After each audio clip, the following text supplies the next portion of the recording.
Chers amis, bonjour et bienvenue dans ce nouveau numéro de nos discussions sartoriales. Aujourd'hui, je vais répondre à l'une de vos requêtes les plus souvent adressées à notre équipe de discussions sartoriales ou de Parisian Gentleman, qui est Hugo, pouvez-vous nous décrire en détail votre garde-robe personnelle?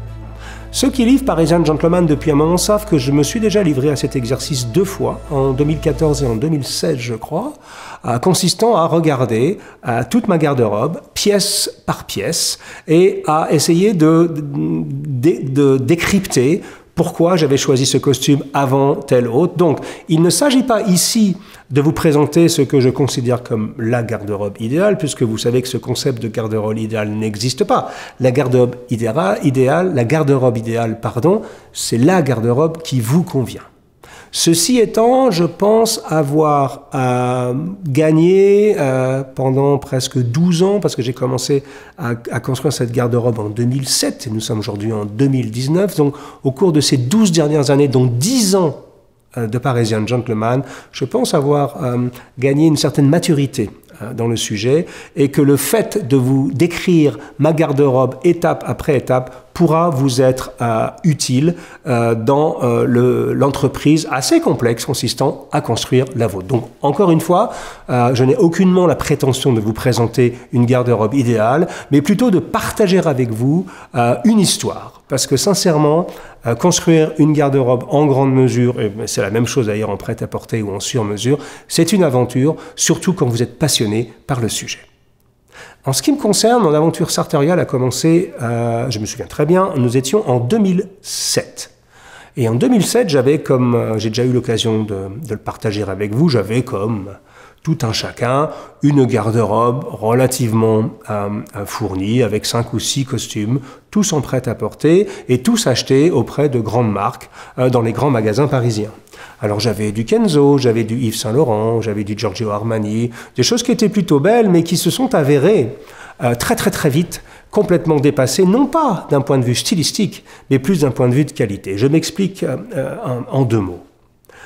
Quand vous commencez à vous intéresser à l'univers sartorial, quand vous commencez réellement à plonger, à vous immerger dans le sujet, vous allez très vite comprendre que, eh bien, aujourd'hui, surtout aujourd'hui en 2019, donc 12 ans après mon propre démarrage dans le sujet, aujourd'hui, il est impossible pour nous d'acheter un costume dit thermocollé. Alors, je ne vais pas re-rentrer une fois de plus dans les détails, mais sachez que il y a 3 types de costumes qui sont disponibles sur le marché. Les costumes de petite qualité, voire de très mauvaise qualité, qui sont ce qu'on appelle des vêtements thermocollés. Donc, pour la faire courte, à l'intérieur de la veste, il y a une toile, et cette toile ne flotte pas librement, elle est littéralement collée au tissu. Bon, on sait tous aujourd'hui que ce n'est pas une bonne façon de faire, et qu'à la longue, au bout de 2 ou 3 ans, votre costume va commencer à faire des cloques, et c'est ce qu'on appellera un costume jetable. Donc aujourd'hui,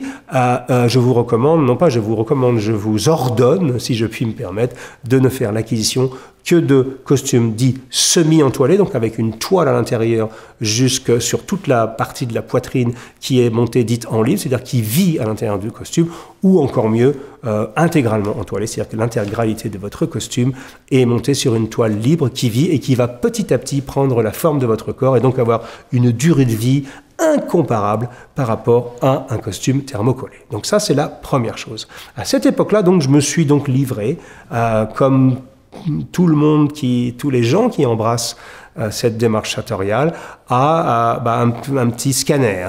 J'ai pris ma garde-robe et je me suis dit, bon, est-ce que ce vêtement est thermocollé ou pas? Est-ce que cette coupe me va vraiment aussi bien que le vendeur me l'a dit?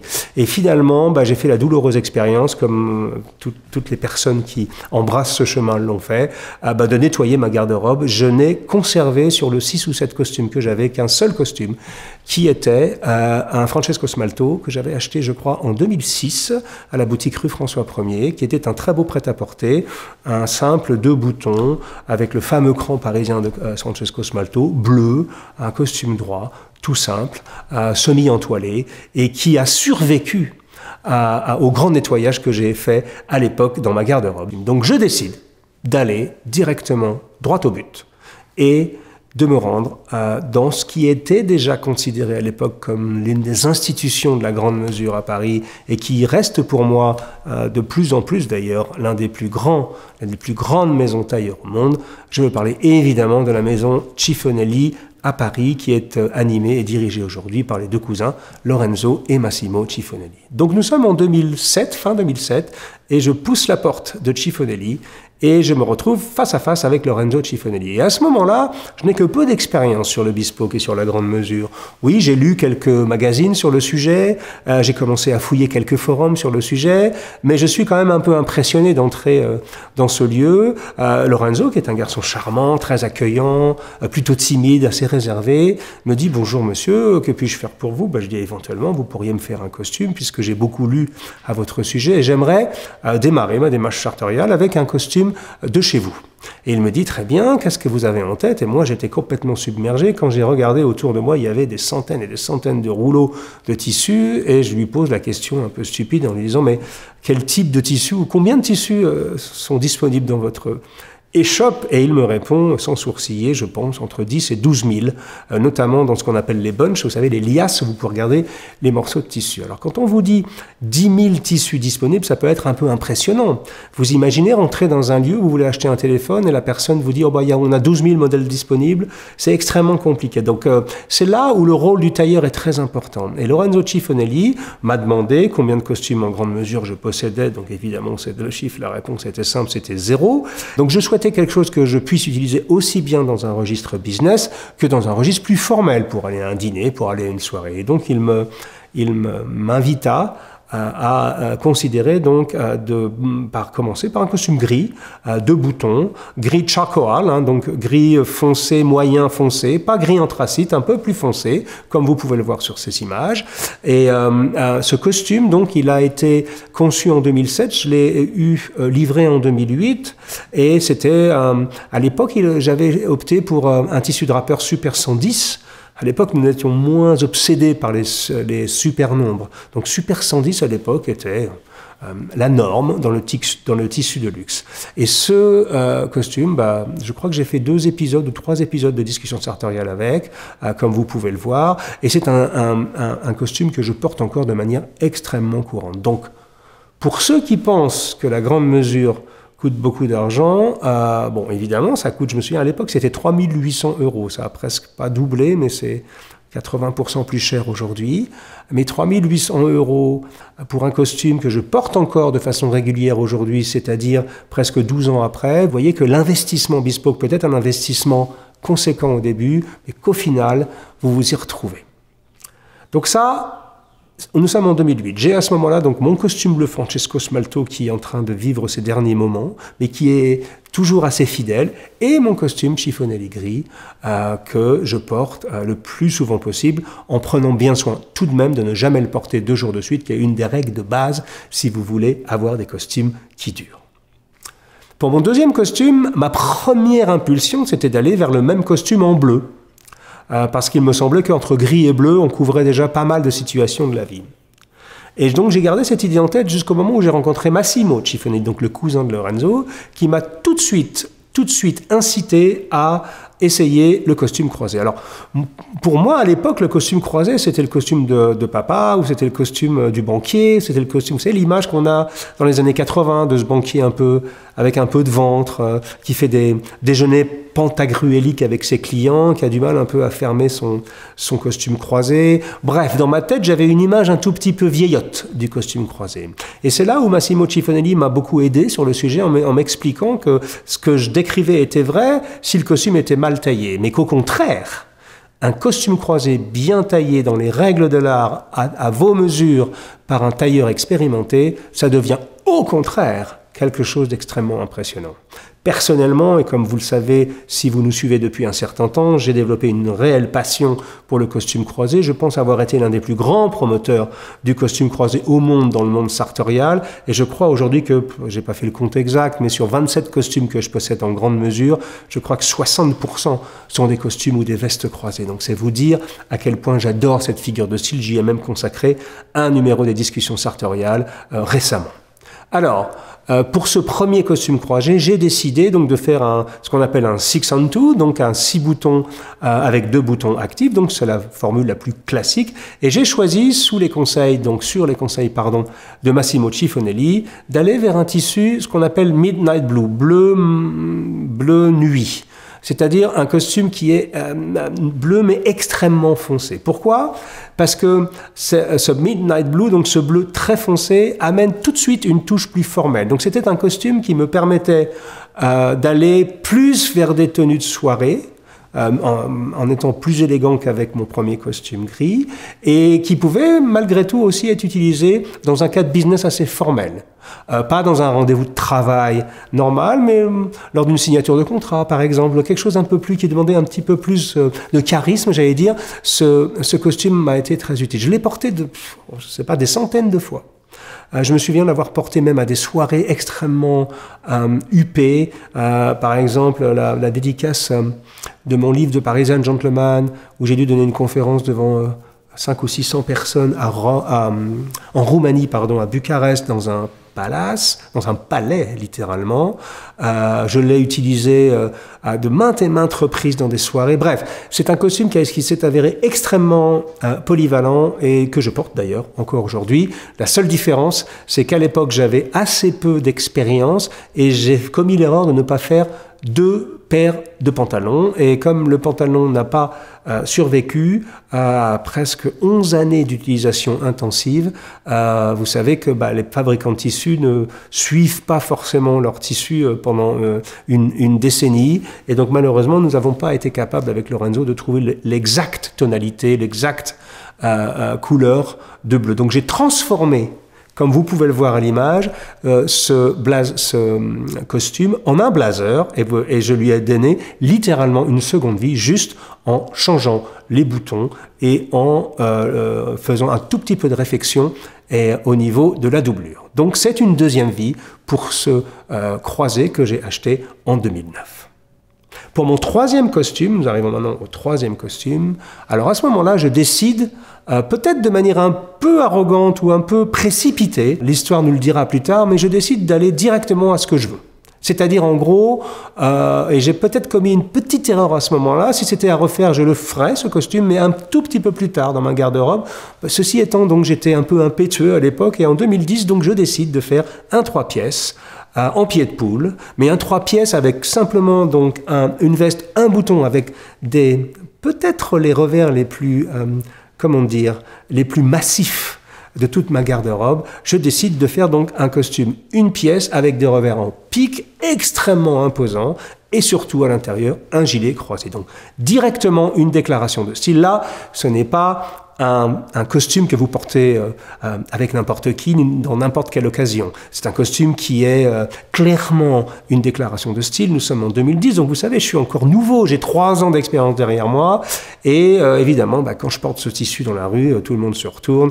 Donc c'est un costume qui n'est pas foncièrement discret, que j'adore et que je porte de plus en plus maintenant, mais je l'ai peut-être acquis un tout petit peu tôt au niveau de ma courbe de progression sartoriale. Ceci étant dit, si vous regardez le reportage que nous avons fait récemment sur Harris Tweed en Écosse, pendant l'interview de Brian Wilson, qui est donc le CEO, le PDG de Harris Tweed, je porte la veste de ce 3 pièces en pied de poule que j'ai réalisé en 2010, donc il y a 9 ans exactement aujourd'hui. Donc ça, c'est mon costume numéro 3. Mon costume numéro 4 n'est pas un costume, mais d'une veste sport. Là, par contre, j'ai pris une bonne décision. Parce que quand vous commencez à avoir, dans l'intervalle, mon Francesco Smalto a rendu l'âme, je pense que les mythes s'en sont occupés, donc ça aussi, c'est un sujet sur lequel on reviendra, mais faites très attention. Si vous commencez à vous bâtir une vraie garde-robe, pièce par pièce, et au lieu d'acheter 5-6 costumes jetables, vous achetez un très beau costume ou 2 très beaux costumes par an, s'il vous plaît, pour l'amour du ciel, protégez-les. Et ne protégez-les, il y a une seule façon de protéger efficacement un costume, surtout s'il est en grande mesure, c'est 2 choses. 1, acheter des cintres qui sont des vrais cintres et pas des cintres anorexiques, donc des vrais cintres avec des épaules pour que votre costume garde sa forme.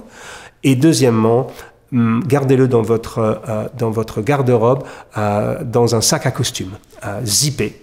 Comme ça, vous êtes sûr que les mythes n'en feront pas leur festin. Ça, c'est un vrai problème que nous rencontrons tous. Donc moi, la seule solution que j'ai trouvée, c'est de mettre tous mes costumes sous housse pour faire en sorte que les mythes ne pénètrent pas. Donc mon quatrième vêtement en grande mesure est une veste sport. Et pour cette veste sport, j'ai pris la décision d'aller vers un modèle que Lorenzo Schiafonelli, vous savez que Lorenzo adore dessiner des vestes sport. Ça a été l'un de ses grands succès dans ces 5-6 dernières années. Au lieu de laisser des personnes complètement noyées sous des dizaines de milliers de tissus et avec peu d'idées de ce qu'ils veulent faire, eh ben, la bonne idée de Lorenzo et de la maison de Schiafonelli a été de montrer et de créer donc des prototypes en grande mesure de vestes sport notamment qui pouvaient donner des idées et qui pouvaient déclencher chez les clients de l'inspiration. C'est comme ça que j'ai décidé de faire donc ma première veste sport qui est une veste sport dite gancée, c'est-à-dire avec une ganse sur les revers et également sur les manches, et c'est un modèle je crois qui s'appelle le modèle Prépi chez Schiafonelli. Ce que j'adore dans cette veste, donc qui est une veste quand même très spécifique, que je porte, je crois, dans un ou deux des derniers numéros des discussions sartoriales, et surtout que je porte dans le premier interview que beaucoup d'entre vous ont pu voir sur le site Bonne Gueule. Je me souviens, c'était, oh là là, il y a 5 ou 6 ans de ça, c'était en 2010, 2011 peut-être, où j'ai donné cette interview où je portais cette fameuse veste. Alors cette fameuse veste, elle a été très utile pour moi. Pourquoi? Parce que c'est une veste qui est polyvalente au sens propre du terme. C'est-à-dire que je peux la porter aussi bien de manière très décontractée le week-end par-dessus un jean ou par-dessus un pantalon de flanelle ou par-dessus n'importe quel type de pantalon, mais également de manière plus formelle avec un pantalon noir et même une cravate. Et j'ai même été jusqu'à l'utiliser pour une soirée black tie lorsque nous avons été avec Sonia les invités d'honneur du dîner annuel de l'association des tailleurs britanniques. Et en me rendant en Savile Row, j'ai juste omis le fait que c'était une soirée black tie. Je n'étais pas au courant. Et ne possédant pas de smoking à ce moment-là, je ne savais pas trop quoi faire et j'ai finalement décidé que cette veste sport gancée, avec cette ganse un peu particulière, et que je portais d'ailleurs de temps en temps le week-end sur un jean, allait très bien faire l'affaire avec un nœud papillon et une chemise adéquate. C'est ce que j'ai fait et je crois que je m'en suis très très bien sorti. Donc vous voyez, quand vous achetez une veste sport, pensez aux utilisations. Bon, évidemment, black tie, je ne pouvais pas le prévoir, mais j'ai voulu quelque chose de très très très polyvalent et j'y suis parvenu avec cette veste que j'adore et que je porte, alors là, quasiment toujours le week-end, encore aujourd'hui, en 2019. Donc vous voyez, encore une fois, 9 ans après, un vêtement en grande mesure a une durée de vie qui est absolument géniale. Pour mon 5e costume, là, évidemment, je commençais à avoir le choix, puisque je commençais à avoir un costume gris, un costume bleu, un 3 pièces en pied de poule, une veste sport.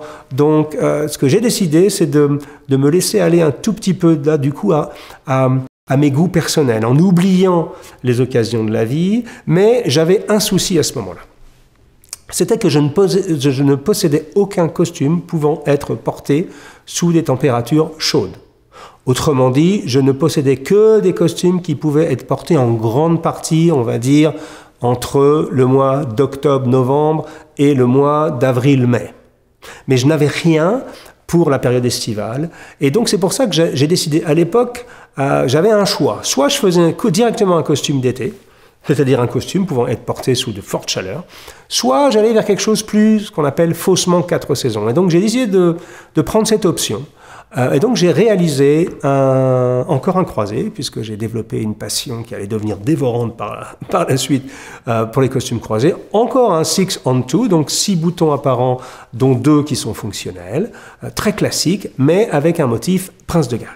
Et pour ce faire, j'avais décidé, à l'époque, on est en 2011, le Super 130 et ce qu'on appelle le tissu 4 saisons. Je crois que c'était un Super 130, c'est un Super 130 de la liasse Target de chez Holland & Sherry, qui s'est avéré d'ailleurs un tissu absolument génial en termes de durabilité. Et c'était un costume dit, pour moi, léger. C'était le plus léger de ma garde-robe, et c'est un costume que j'ai essayé de porter sous des climats vraiment difficiles, comme à Dubaï, par exemple, ou à Hong Kong, où il fait très chaud et c'est très humide. Et je dois avouer avoir beaucoup souffert dans ce costume. Donc si j'avais c'était comme le premier 3 pièces. Si j'avais à le refaire, je ferais en 5e ou 6e costume directement un costume d'été parce que sincèrement, on peut se dire ouais, bon, un costume d'été, il y a maintenant des costumes 4 saisons et l'été peut-être on porte moins le costume et c'est avéré que j'ai beaucoup souffert dans ma vie de ce manque et de cette décision très tardive que j'ai prise, vous allez voir, extrêmement tardive de faire un vrai costume d'été que je puisse porter pendant les périodes estivales. Toujours est-il que ce costume croisé en Prince de Galles, 6 on 2, donc 6 boutons actifs, 6 boutons apparents, 2 actifs, en Super 130 Target de chez Holland & Sherry, c'est avéré un fantastique compagnon. J'adore ce costume et je le porte encore évidemment de manière très régulière. On arrive maintenant à mon 6e costume. Alors là, j'ai mis un tout petit peu le holà sur mon obsession. J'ai mis le holà temporaire parce que vous allez voir que tout de suite derrière, je vais repartir sur des costumes croisés. Mais pour 6e costume, j'ai décidé de retenter l'expérience du 3 pièces avec cette fois quelque chose de, comment dire, délibérément plus luxueux. Je voulais un costume qui respire le luxe. Je voulais un costume dont le tissu vraiment attire l'attention, quelque chose qui soit extrêmement élégant et qui soit immédiatement luxueux. Et donc j'ai donc opté d'abord pour un tissu, c'était un Super 120 en laine et cachemire. Donc c'est la première fois de ma vie que je mettais un peu de cachemire dans mon jeu. Et je dois vous avouer que je vous conseille d'y aller mollo avec le cachemire parce que ça devient très actif. C'est une matière absolument géniale qui, je le rappelle, est issue d'une chèvre et non pas d'un mouton, notamment les chèvres de Mongolie. Et donc c'est un tissu précieux, évidemment, qui coûte beaucoup plus cher, mais qui est extrêmement agréable. Pour ce 3 pièces, j'ai aussi opté donc quelque chose qui va devenir ma signature pour donc une veste droite avec un seul bouton et aussi un gilet croisé comme mon premier gilet puisque si je ne faisais pas de veste croisée, je voulais au moins croiser le gilet puisque c'est devenu donc presque une obsession pour moi. Donc ce costume est très beau, est immédiatement plus luxueux. Il est fait sur un tissu bleu avec un petit motif chevron à l'intérieur qui lui donne qui lui donne beaucoup de personnalité. Et donc ce costume possède une particularité, c'est que j'ai fait donc un cran normal, hein, pas un cran en pointe. Et ce cran, je l'ai positionné je crois que c'est le cran positionné le plus haut de toute ma garde-robe. Avec Lorenzo, on a décidé d'étudier donc ma morphologie au maximum et nous sommes encore en 2011, c'est une année où j'ai fait 3 costumes, ou 4 d'ailleurs, et on a essayé de positionner le cran très très haut, pas complètement, hein, j'ai vu moi des costumes avec l'écran quasiment sur l'épaule, non, le plus haut possible. Une petite explication pour ça, pour les personnes qui ne seraient pas au courant, le positionnement d'un cran sur un costume est extrêmement important, puisque lorsque vous êtes comme moi de taille, on va dire moyenne, je fais 1m79, un tout petit peu moins d'1m80, bon, eh bien quand on fait un costume, on a plutôt envie, surtout en grande mesure, d'avoir un costume qui allonge votre silhouette, qui la rend plus mince, mais qui surtout vous grandit un tout petit peu. En tout cas, moi, c'était mon but. Et le fait de positionner le cran légèrement plus haut avait visuellement un impact très fort sur ce sujet en étirant littéralement la silhouette. Depuis, j'ai commencé à être un tout petit peu plus, comment dire, mesuré, si j'ose dire, sur l'écran, puisque je suis allé à certaines extrémités, comme vous savez également, j'adore les revers spectaculaires. J'ai aussi, avec mes derniers costumes, vous le verrez plus tard, dans les prochains épisodes de discussion sartoriale, j'ai beaucoup joué avec la taille des revers, mais je reviens à des choses un tout petit peu plus raisonnables aujourd'hui, même si j'adore mes revers un peu superlatifs que j'ai fait sur certains costumes. Donc voilà les 6 premiers costumes que j'ai réalisés en grande mesure, tous chez Chiffonelli, tous en bespoke, c'est un privilège. Donc je ne vous invite pas à tout faire en grande mesure parce que moi à l'époque ça m'a pris quand même, vous voyez, on est sur 6 costumes entre 2007 et 2011, donc c'est-à-dire 4 ans, donc c'est pas fou, hein, c'est même pas un costume et demi par an, vous voyez, donc je faisais attention à mes investissements, mais à cette époque-là, j'avais quand même en 2011 une solide garde-robe qui me permettait d'affronter à peu près toutes les situations de la vie. Dans les prochains numéros, nous allons voir les prochains costumes puisque nous devons passer en revue l'intégralité de ma garde-robe qui en contient 27. Donc je vous donne rendez-vous dans la seconde partie de cette série dédiée à ma garde-robe personnelle. Cheers!